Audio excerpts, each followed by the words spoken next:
예수님의 탄생을 기다리는 아름다운 12월입니다.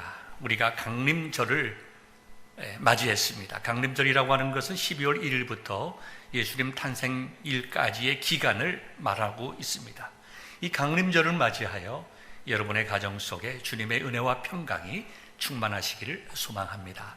어떻게 보면 1년 중에 가장 바쁘고 분주한 날이 이 12월이지만 은혜를 사모하고 하나님께 예배드리는 것이 마땅하고 옳은 일인 줄 알아 이 자리에 나오신 사랑하는 성도 여러분, 담임 목회자 입장에서 진심으로 감사하고 사랑하고 여러분의 신앙을 존경합니다. 여러분이 잘 아는 미국의 소설가요 노벨 문학가인 어네스트 해밍웨이가 있습니다. 그는 1937년 있었던 1937년의 미국의 대공황을 배경으로 가진 자와 못 가진 자라고 하는 소설을 썼습니다. 그는 이 소설에서 모든 사람들을 두 그룹으로 나눴는데 남을 지배하는 자들과 지배받는 자들로 구분을 하여서 자본주의의 모순을 돈과 권력으로 정말 어둡게 묘사를 하였습니다. 해밍웨이 소설이 아니더라도 세상 사람들은 자기와 남들을 구별하기를 좋아합니다. 해밍웨이의 말처럼 가진 자와 못 가진 자, 지배하는 자와 지배받는 자, 또 가난한 자와 부자, 배운 사람과 배우지 못한 사람들, 이렇게 구분하기를 좋아하지만 이러한 구분은 반드시 세상의 어두움과 고통과 눈물과 좌절 속에 살아가는 사람들을 드러나게 되고 도리어 그들을 더 깊은 고통과 눈물과 좌절 속으로 몰고 가게 됩니다. 그러나 이 예수님께서는 누구에든지 구분 없이 동등하게 구분하지 아니하고 부르셨습니다. 성탄절이 되면 가진 자들은 더 많이 가져서 기쁘게 되지만 가지지 못한 자들은 더 쓸쓸하고 초라함을 경험합니다. 그러나 우리 주님께서는 이 땅에 오실 때에 도리어 가지지 못한 자, 배우지 못한 자, 연약한 자, 병든 자, 소외받지 못한 자들을 먼저 찾아가셔서 위로하시고 새로운 소망을 주시고 하나님의 은혜를 베풀어 주셨습니다. 여러분, 예수님께서 이 땅에 탄생하셨을 때 누가 제일 먼저 탄생의 소식을 들었습니까? 목동들이었습니다. 그리고 동방의 박사들이었습니다. 성경을 보면 동방의 박사들이 먼저 예수님의 탄생 소식을 들었는지 아니면 목자들이 먼저 들었는지 우리는 알 수는 없지만 하나님께서 정말 왕이 태어나는 별들을 보여주심으로 동방 박사들에게 왕이 태어난, 놀라운 왕이 태어났음을 가르쳐 주었습니다. 그런데 그 동방의 박사들이 무엇입니까? 누구들입니까? 세상적으로 보면 그들은 정말 부유한 자였을지 모르겠지만 이방인들이었습니다. 이스라엘 유대인들의 입장에서 보면 그들은 영적으로 죽은 사람들이고 의미 없는 인생을 살아가는 사람들이고 아브라함의 자손들이 아니었기에 그들의 삶은 멸망으로 가는 영적으로 가장 천하고 초라한 사람들이었습니다. 여러분이 잘 아시듯이 목동들도 사회적으로 소외되고 무시당하는, 멸시당하는 사람들이었습니다. 그러나 예수님께서 이 땅에 오셨을 때에 가장 먼저 그 탄생의 소식을 알린 사람들이 이렇게 사회적으로 영적으로 소외되고 그렇죠? 초라한 사람들이었다고 하는 것은 우리에게 주는 메시지가 매우 큽니다. 이 아침에도 하나님께서는 저와 여러분들을 구분 없이 불러주셨습니다. 조금 더 가졌든지 조금 덜 가졌든지, 나이가 많든지 젊든지, 건강하든지 아프든지 은혜를 사모하는 자에게 은혜 주시기 위하여 저와 여러분들을 이 자리에 불러주셨습니다. 이 자리에 모인 우리들이 기쁨으로 하나님을 찬양하는 이 예배, 우리 하나님께서 받으시고 기뻐하실 줄 믿습니다. 성경을 보면 성경은 항상 하나님께서 먼저 그의 사랑하는 백성들의 찾아가시는 것을 우리에게 나타내고 있습니다.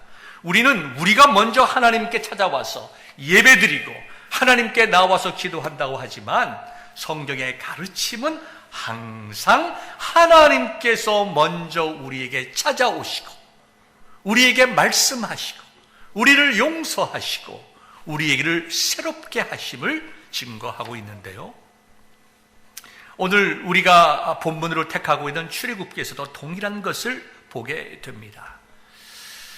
하나님께서 이스라엘 백성들을 만나시기 위해서 직접 그들의 눈으로 볼 수 있게끔 그들 앞에 나타나시기 위해서 성막을 지으라고 하는 것이 오늘 우리의 본문입니다. 출애굽기는 전체적으로 40장으로 되어 있습니다. 그런데 세 부분으로 나눌 수가 있어요.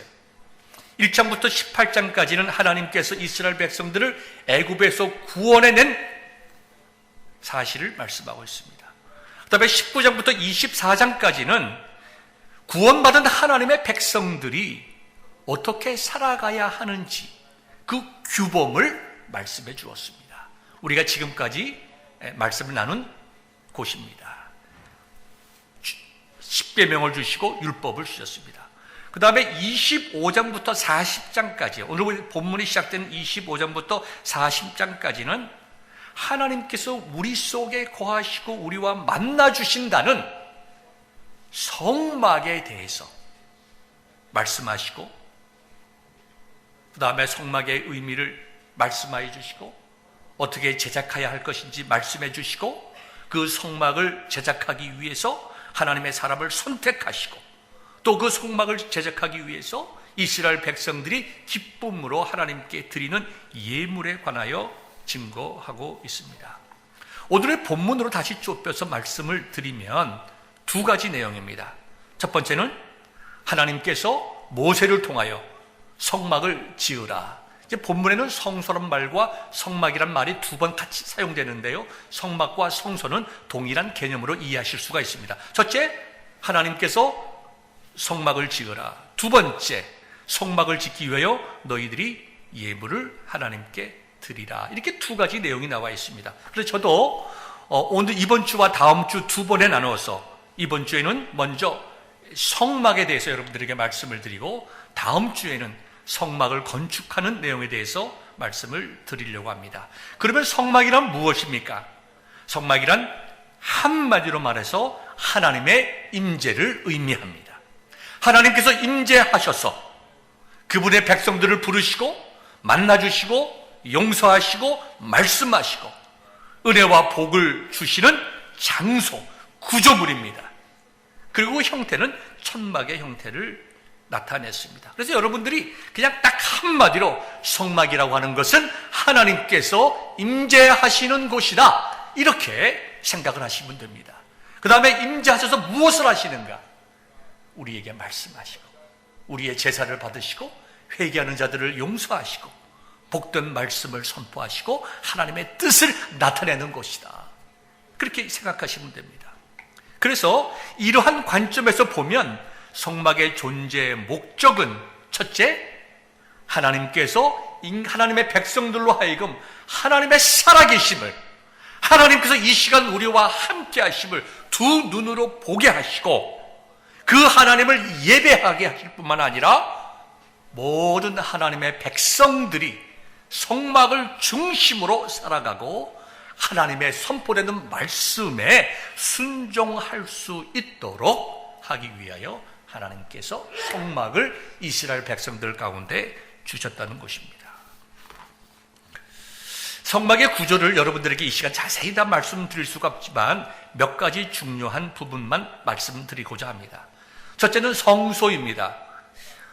성막을 보면 크게 두 군데로 나눌 수가 있는데, 성막의 첫 번째 들어가는 두 방으로 나눌 수가 있는데, 첫 번째 방이 성소입니다. 그리고 성소는 지성소와 휘장으로 나누어져 있었습니다. 첫 번째 방을 성소라고 하는데, 성소의 크기는 약 지금의 그 단위로 계산을 하면 450 스퀘어 피트 정도 됩니다. 우리가 예배드린 이 본당 전체의 크기가 2300 스퀘어 피트입니다. 이걸 생각하면 성소는 그 사이즈가 우리 본당의 한 5분의 1 정도 되는구나, 이렇게 생각하시면 됩니다. 두 번째는 그 성소에는 향단과 등대와 떡상이 준비되어 있었습니다. 두 번째는 지성소입니다. 지성소는 성소를 지나서 들어가는데 그 안에는 언약궤가 있었습니다. 크기는 약간 225 스퀘어 피트. 그러니까 아마도 대충 한 요 정도 크기가 되지 않을까요? 우리 차장대 좌석을 포함해서 한 요 정도 크기가 그 지성소의 크기라고 말씀을 할 수가 있겠습니다. 그 지성소에는 언약궤, 우리 여러분들이 아는 법궤가 있었는데 그 언약궤 속에는 10계명을 기록한 돌판, 아론의 쌍난 지팡이, 그 다음에 만나를 담은 항아리가 있었습니다. 자, 이제 좀 우리 사진을 보면서 여러분들에게 설명드리겠습니다. 이것이 영어로 말하면 타버너클이라고 하는 성막을 이야기합니다. 이 전체 그림이 성막이 아니라 이것이 성막입니다. 이 성막이 둘로 나눠져 있고 커튼으로 구분이 되어 있는데 첫 번째 들어가는 여기가 성소, 그 다음에 들어가는 여기가 지성소고, 그 다음에 이 지성소 안에 법궤가 있었다는 것입니다. 그리고 이 성소와 지성소를 합하여 이 전체 크기가 675 스퀘어 피트 됐으니까 우리 본당 전체 크기의 3분의 1보다 약간 작았습니다. 이렇게 큰 구조물이 아니죠. 우리 본당 크기의 3분의 1보다 약간 작은 그 규모가 바로 이것이었다. 이렇게 말씀을 드리고, 이 성막에서 가장 중요한 것은 법궤였는데요. 다음 사진 보여주시기 바랍니다. 다음 사진. 여기 보면 이제 저도 돌아가겠습니다. 여기 좀 더 이제 자세하게 나와 있는데 여기가 성막, 여기가 이제 울타리가 되겠죠. 성막 울타리. 여기가 이제 제단, 여기가 이제 물 항아리. 이렇게 제물들 양도 보이고 이게 소도 이렇게 보이고 여기 지금 제물을 이렇게 잡고 있습니다. 이 이제 실제 사진의 크기를 사람과 양과 소를 비교해 보면 성막이 어느 정도의 크기였다라고 하는 것을 여러분들이 짐작하여 알 수가 있을 것 같습니다. 넘어갑니다. 이것이 이제 언약궤, 여러분들이 보통 아는 대로 법궤라고 말하는 것인데요. 이것은 제가 이 사진을 쓴 것은 이 트럭, 그 다음에 이 사람들의 사이즈와 비교할 수 있도록 이렇게 사진을 선택을 했습니다. 이 법궤는, 언약궤는 필리핀 여성 사업가 그레이스 구파나라는 사람이 성경을 참고하여 가장 자세하게 이렇게 만드는 것입니다. 2007년도에 만든 것으로 기록이 되어 있는데요. 넓이가 5m, 높이가 한 3m 정도 되는 그러한 크기의 이제 법궤의 모습을 여러분들이 보게 됩니다. 이 법궤 안에 아까 말씀드린 대로 그 10계명을 기록한 돌판, 아론의 쌍난 지팡이, 그 다음에 만나를 담았던 항아리가 이 안에 있고요. 이 법궤의 뚜껑, 이것을 시은소 이렇게 얘기를 합니다. 시은소라는 말은 한자어인데요. 하나님께서 은혜를 베푸시는 장소 이렇게 말하는 것입니다. 이 시은소. 그 다음에 시은소 위에는 이 두 그룹 천사가 있는데 하나님의 영광을 나타내기도 하고, 그 다음에 이 법궤를 보호하는 상징적인 의미도 이렇게 함께 있습니다. 이것이 언약궤입니다. 이러한 성막은 이제 한 군데에 있는 것이 아니라 이동을 하게 됩니다. 이동을 하게 되는데요. 출애굽기 40장에 완성되는 성막의 모습이 나와 있고요. 가나안 땅에 이스라엘 백성들이 정착한 후에 성막은 실로라는 곳에 있었습니다.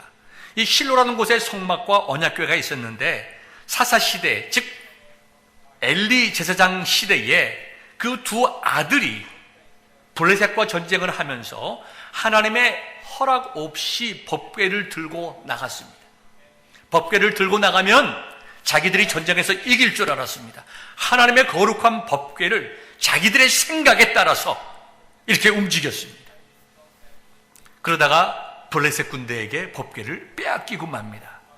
빼앗긴 법궤는 우여곡절 끝에 다시 이제 이스라엘 백성 앞으로 돌아오는데 아비나답의 집에 머무르다가 그 다음에 오벳 에돔의 집에 잠시 있다가 다윗 시대에 이제 예루살렘으로 오게 됩니다. 그러다 이때에는 성막과 그 다음에 언약궤가 이제 분리가 된 상태입니다. 그래서 예루살렘으로 언약궤를 가지고 올 때에 그 그것을 보완했던 성막은 같이 오지를 못하고 다윗이 새로운 보관소를 만들어서 그 언약궤를 거기에 보관하게 된 것입니다. 이렇게 예루살렘으로 가지고 온 언약궤는 솔로몬이 성전을 만든 후에 거기에 안치가 되었습니다. 두 번째로 우리는 성전에 관하여 좀 생각을 해보겠습니다. 성막과 성전은 어떤 관계성이 있는가? 지금까지 우리는 성막에 대해서 보았습니다. 그런데 이 성막의 가장 중요한 요소인 언약궤, 하나님의 임재와 하나님의 용서와 하나님의 은혜와 복주심을 상징하는 언약궤는 이제 성전에 머물게 되었습니다. 성전이라고 하는 것은 이스라엘 백성들에게 있어서 하나님의 집이란 의미를 가지고 있었습니다. 하나님이 집, 하나님이 거하시는 곳, 하나님께서 임재하셔서 예배를 받으시고 은혜와 복을 주시는 장소가 곧 성전이라고 이렇게 생각을 하였습니다. 그래서 성막이든 성전이든 하나님의 임재와 영광이 거하는 장소, 하나님의 임재하심으로 예배와 제사를 받으시는 장소, 그리고 회개하는 자들을 용서해 주시는 장소, 하나님께서 이스라엘 백성들을, 그의 백성들을 만나시고 말씀을 하시는 장소, 은혜를 베푸시고 복을 주시는 장소란 그러한 의미에서 성전과 성막의 기능과 의미와 목적은 동일하다고 할 수가 있습니다. 이스라엘 백성들은 세 종류의 성전을 경험하게 됩니다. 첫 번째는 여러분들이 잘 아시는 대로 솔로몬 성전입니다. 다윗이 이제 예루살렘을 이제 수도로 정한 후 거기 거하면서 법궤를, 언약궤를 가지고 왔지만 자기의 마음이 편치 않았습니다. 그래서 그 편치 않는 마음을 역대상 17장 1절에 보니까 이렇게 표현을 했습니다. 나는 백향목 궁에 거하거늘 여호와의 언약궤는 휘장 아래에 있도다. 여기 휘장이라고 하는 것은 언약궤를 임시적으로 보관할 수 있는 그런 장소, 정확하게 우리가 어떤 모양인지 성경에 기록되어져 있지는 않지만 성막과 같은 그런 모양으로 언약궤를 보관하였을 것이다라고 하는 것을 우리가 추측할 수가 있습니다. 그런데 자기가 사는 곳은 백향목이 뭡니까? 아주 아름다운 나무입니다. 이스라엘은 여러분이 잘 아시다시피 나무가 많지 않은 광야입니다. 다 수입해오는 나무들입니다. 자기의 궁궐은 잘 쳐서 좋은데 하나님의 언약궤가 있는 그곳은 천막 속에 있다 이거죠. 마음이 편치가 않는 거예요. 그래서 내가 이제 하나님께서 하나님의 법궤를 모실 성전을 지어야 되겠다. 영어로 하면 템플을 지어야 되겠다. 또 다르게 표현하면 팔레스, 내가 지금 살고 있는 것보다 더 아름다고 위대하고 웅장한 성전을 지어서 하나님의 법궤를 거기에 모셔야 되겠다. 그래서 역대상 22장 5절에 보니까 여호와를 위하여 건축할 성전은 극히 웅장하여 만국의 명성과 영광을 있게 하여야 할지라. 이것이 다윗의 마음이에요. 아름다운 성전, 위대하고 큰 성전을 짓기를 원했습니다. 여러분 얼마나 귀한 마음입니까? 얼마나 귀한 마음이에요. 근데 하나님께서는 다윗에게 그 성전 짓는 것을 허락하지 아니하셨습니다. 그 이유를 어떻게 말씀하셨냐 하면 역대상 22장 7절과 8절의 말씀을 통해서 나타나 있는데요, 다윗이 그의 아들 솔로몬에게 하는 말씀 속에 하나님의 뜻이 나타나 있습니다. 자, 읽겠습니다. 다윗이 솔로몬에게 이르되 내 아들아, 나는 내 하나님 여호와의 이름을 위하여 성전을 건축할 마음이 있었으나 하나님의 여호와의 말씀이 내게 임하여 이르시되 너는 피를 심히 많이 흘렸고 크게 전쟁하였느니라. 네가 내 앞에서 땅에 피를 많이 흘렸은즉 내 이름을 위하여 성전을 건축하지 못하리라. 그렇게 말씀하셨어요. 참 성전도 아무나 사는 거 아니죠, 그죠? 하나님께서 허락하시고 은혜 주셔야 하는 거예요. 교회 건축도 마찬가지 아니에요. 아무나 하는 것 아닙니다. 하나님께서 허락하시고 은혜 주셔야 하는 거예요. 그러나 다윗은 거기에 하나님의 뜻에 이의를 달지 아니하고 그 뜻에 순종했습니다. 하나님께서는 다윗에게 그 성전 건축에 필요한 모든 자원들과 인력들을 준비하게 하셨습니다. 그리고 너의 아들 솔로몬 때에 그 성전이 이루어지리라 말씀하셨습니다. 그래서 다윗은 최선을 다해서 준비하였고 그 아들 솔로몬은 하나님의 말씀과 아버지의 뜻에 따라 예루살렘에서 제일 높은 곳인 모리아산, 이렇게 언덕이라고 할 수 있겠어요. 제일 높은 곳인 바로 모리아산에 7년 6개월에 걸쳐서 성전을 지었습니다. 그때가 BC 957년이었습니다. 길이가 27m, 너비가 9m, 높이가 14m 정도인데 사진 보여주시기 바랍니다. 이것이 솔로몬 성전입니다. 이게 풋볼장입니다. 풋볼장입니다.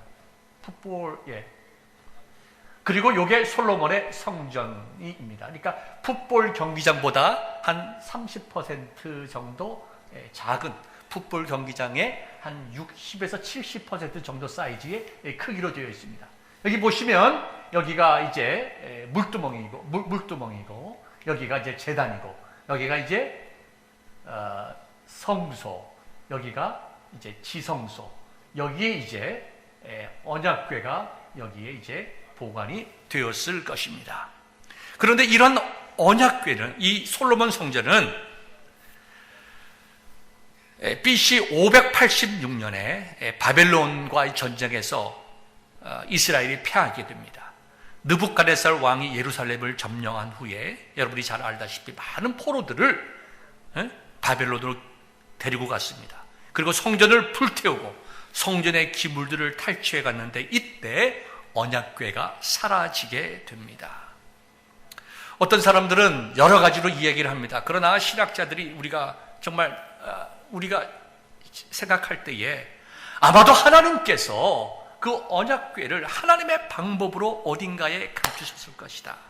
기록적으로 역사적인 고증을 해보면 느부갓네살 왕이 성전의 여러 가지 제사의 기물들을 가지고 갔지만 법궤를 가지고 갔다는 기록이 전혀 없습니다. 법궤가 얼마나 중요한 것입니까? 그렇기 때문에 언약궤를 가지고 갔다면 그것이 기록으로 남아있을 터인데 그 기록이 없어요. 아마도 거룩한 하나님의 종들이 특별한 방법으로 하나님의 언약궤를 잘 모시지 않았겠는가, 그렇게 생각을 합니다. 어떤 학자들은 아마도 솔로몬 성전의 아주 깊은 비밀의 장소에 지금도 언약궤가 거기에 있을 것이다, 이렇게 생각을 합니다. 첫 번째 솔로몬 성전이 완전히 무너진 다음에 바벨론으로 포로로 잡혀갔던 사람들의 일부가 귀환하면서 스룹바벨을 중심으로 두 번째 성전을 건축하게 됩니다. 그것이 BC 516년입니다. 여러 가지 재료도 부족했고 여러 가지 어려움이 많이 있었기 때문에 솔로몬 성전처럼 이렇게 정말 아름답게 건축하지는 못했지만 하나님께서 정말 스룹바벨을 위로하셨습니다.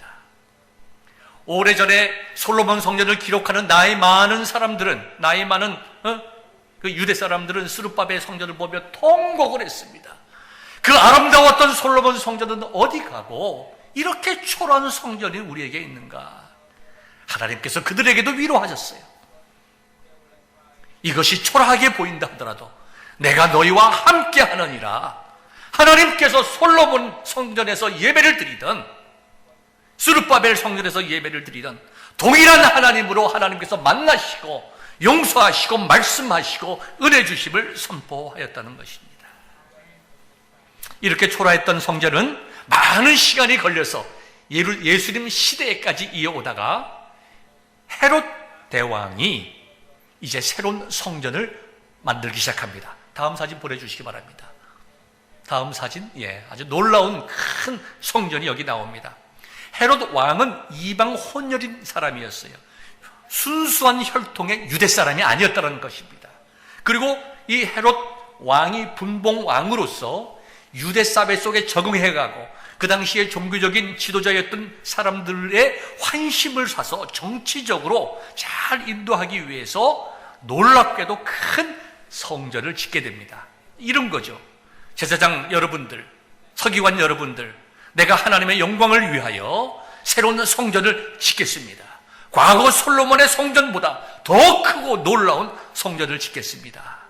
그러니 여러분들도 저의 정치적인 여러 가지 일들에 협조해 주시기를 바랍니다. 이렇게 서로 타협을 거죠. 그러면서 BC 19년부터 시작을 해서 AD 64년까지 약 85년 동안 건축을 하게 됩니다. 그때가 바로 예수님의 그 기간이죠. 그러니까 예수님께서 탄생하시고 사역을 하셨던 그 모든 기간들이 이 헤롯 왕이 헤롯 성전을 짓는 기간 속에 있었다 이거죠. 즉 예수님께서 사역을 하실 때에도 계속해서 공사가 진행 중이었다는 것입니다. 84년을 통하여 공사를 했을 때 얼마나 크고 웅장했겠습니까? 자, 이것이 이제 지성소와 성소를 말합니다. 그리고 여러 부속 건물들이 있는데 여러분들이 잘 아시는 것과 같이 여기가 이방인의 뜰입니다. 그래서 이방인들은 여기까지밖에 들어갈 수가 없었습니다. 다 담들이 이렇게 쳐져 있죠. 예수님께서도 사람들을 만나시고 가르치시고 했던 곳이 바로 여기입니다. 그 다음에 여러분들이 이제 우리가 공간복음을 보게 되면, 복음서를 보게 되면 예수님께서 성전을 정화하셨습니다. 이곳을 정화하셨다는 것이 아니고 이곳을 정화하신 것이죠. 왜냐하면 이곳에 비둘기 파는 사람들, 그죠? 양을 파는 사람들, 그 다음에 돈 받고 주는 사람들이 이 안에까지 들어왔다.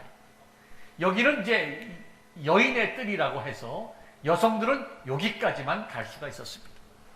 이 안에까지는 들어가지 못했다. 여기 보면 이제 제단이 있고, 이제 물두멍이 있고, 여기 이제 지성소, 성소, 즉 성막을 상징하는 것은 이 건물입니다.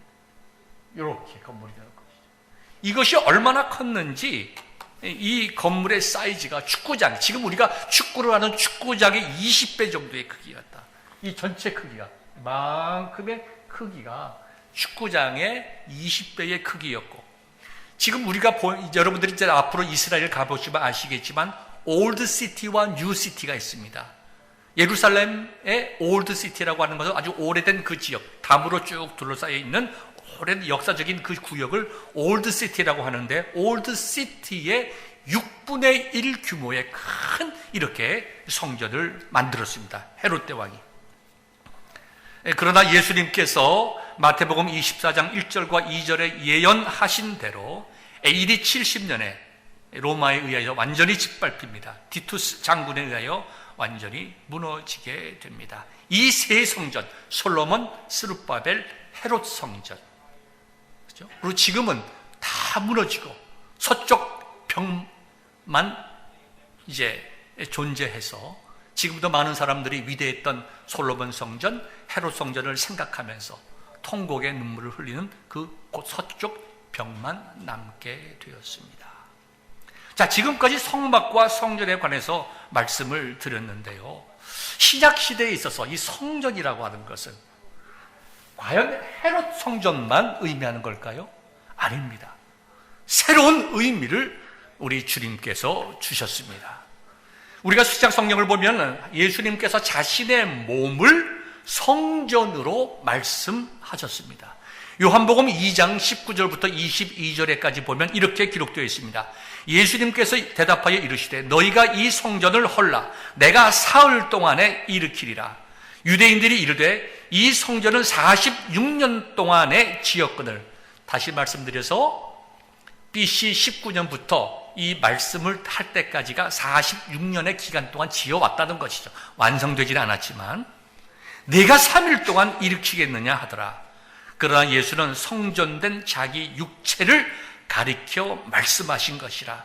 죽은 자 가운데서 살아나신 후에야 제자들이 이 말씀하신 것을 기억하고 성경과 예수께서 하신 말씀을 믿었더라. 이렇게 얘기했습니다.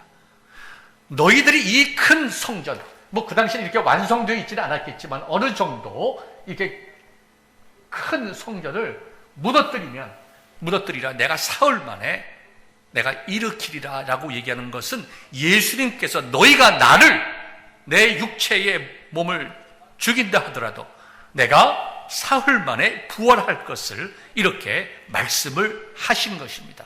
이와 같이 예수님께서 자신의 몸을 성전이라고 말씀하셨습니다. 왜 그랬을까요? 성전이 무엇입니까? 하나님의 임재를 상징하는 것입니다. 하나님께서 임재하셔서 용서하시고 말씀하시고 은혜와 복을 주셨습니다. 예수님의 사역이 무엇입니까? 바로 그 사역 아닙니까? 그러니까 예수님 자신이 성전이 되는 것입니다. 두 번째로 성경은 우리에게 우리 그리스도인들의 몸이 성전이라고 말씀하십니다. 굉장히 어려운 얘기 같지만 우리가 쉽게 이해할 수가 있습니다. 예수님께서 죽으시고 부활하심으로 성소의 휘장이 찢어지고 더 이상 특정한 장소나 건물이 성전이 아니라 예수 그리스도의 영이 함께하는 곳이 성전이라고 그렇게 성경은 우리에게 말씀하고 있습니다. 바울 역시 성령이 거하시는 그곳이 우리 몸이 성령이라고 해석하셨습니다. 고린도전서 3장 16절과 6장 19절, 고린도후서 6장 16절에 기록되어 있습니다. 좀 더 간단하게 말씀을 드린다고 하면 우리가 예수 그리스도를 영접하고 하나님의 자녀가 되었을 때에 굉장히 많은 변화가 있습니다. 그 중에 하나가 뭐냐 하면 우리가 예수 그리스도와 연합되었다는 것입니다. 이 연합이라고 하는 것은 우리 보통 부부가 함께 결혼을 할 때, 남녀가 결혼할 때 여러분들이 한 몸입니다. 그런 연합을 얘기하는 건 아닙니다. 이 사람의 연합, 부부간의 연합이라고 하는 것은 언제든지 떨어질 수가 있는 것입니다. 좋은 일은 아니지만. 그러나 우리가 그리스도와 연합되었다고 하는 것은 인간의 생각과 이성을 초월하는 신비한 개념입니다. 예수님께서 승천하시기 전에 마지막에 뭐라고 하셨습니까? 내가 너희와 영원토록 함께 있겠다 말씀하셨잖아요. 하나님, 예수님, 성령님, 삼위일체 하나님께서는 온 우주 만물에 다 계시지만 특별히 우리와 함께 하시겠다고, 우리와 연합되어 우리가 어디로 가든지 무엇을 하든지 우리와 함께 하시겠다고 얘기하셨어요. 또 성령께서 우리의 몸에 임재하시고 거하신다고 얘기를 했습니다. 자, 우리의 몸 속에 누가 계십니까? 예수님이 계십니다. 어디에 계실까요? 여기에 계실까요? 여기에 계실까요? 그거 생각할 수가 없습니다. 그거는 신비한 거예요. 그러나 분명히 성경께서 예수님께서 우리의 몸과 하나가 되셨다, 연합되셨다. 그리고 성령께서 우리 속에 거하신다. 자, 성전의 의미가 뭡니까? 하나님께서 거하시는 곳이잖아요. 그럼 우리 몸이 뭐가 됐습니까? 이제는 성전이 되었다라고 하는 것입니다. 우리가 성전이에요. 과거에 이스라엘 백성들이나 예수님 당시나 사람들은 성전에 가서 예배를 드렸습니다. 그죠? 제사를 드렸어요. 그들이 잘못했을 때에 제물을 가지고 가서 희생의 제물을 드리고 그들의 죄를 회개하고 용서함 받고 주시는 말씀으로 새롭게 되고 복을 받고 그들이 돌아왔습니다. 이제는 우리 자신의 몸이 성전이니까 이제는 우리가 어디에 갈 필요가 없습니다. 우리가 교회에 모이든 우리가 가정에 있든 우리가 여행 중이든 내가 항상 구약의 제사 드리는 것과 같이 신약의 성전에서 예배 드리는 것과 같이 동일하게 내가 어디서든지 하나님 앞에 직접적으로 내 죄를 고백하고 용서함을 구하고 성령께서 나에게 말씀하시는 그 진리의 말씀을 듣고 내가 새롭게 되는 은혜와 복을 받는 것입니다. 이것이 우리가 성전됨의 놀라운 은혜요, 특권이요, 축복이 되는 것입니다. 동시에 우리는 무엇을 생각해야 됩니까? 내가 살아가면서 죄를 짓는다고 하는 것은 내가 내 몸으로 성전을 어떻게 하는 거예요? 더럽히는 것이다.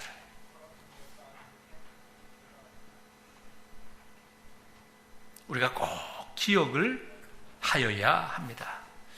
사랑하는 성도 여러분, 성전이나 성막이나 우리 자신들의 몸이나 동일하게 그리스도인에게는 동일한 의미를 가지고 있습니다. 내 몸이 성전이다.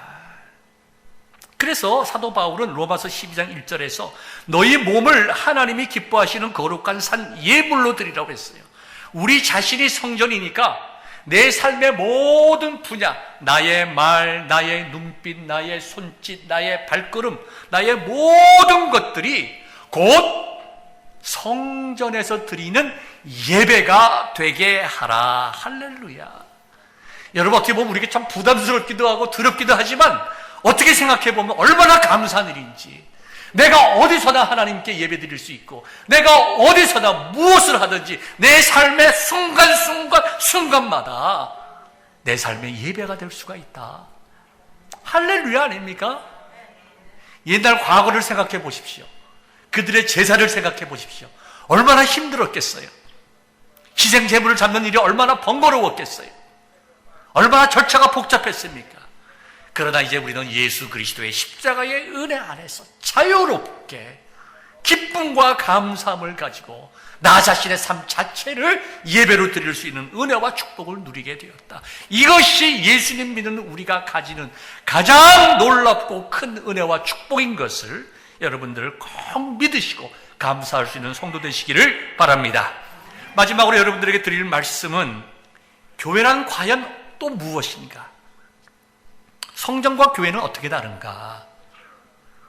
저와 여러분들, 예수 그리스도를 영접한 우리들의 몸이 성전이라고 하였습니다.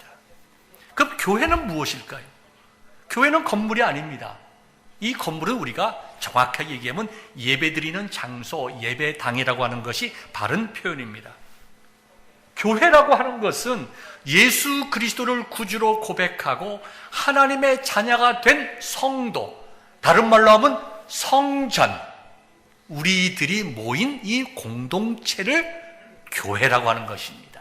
근데 교회 안에는 예수 그리스도를 믿어서 구원받은 하나님의 자녀, 그리고 성전임을 깨닫고 자신의 몸이 성전임을 깨닫고 날마다 자기의 몸을 통하여 일상의 생활을 통하여 하나님께 제사하고 예배하기 원하는 성도들이 모인 그 모임, 그것이 많든지 적든지 그곳이 교회라는 것입니다.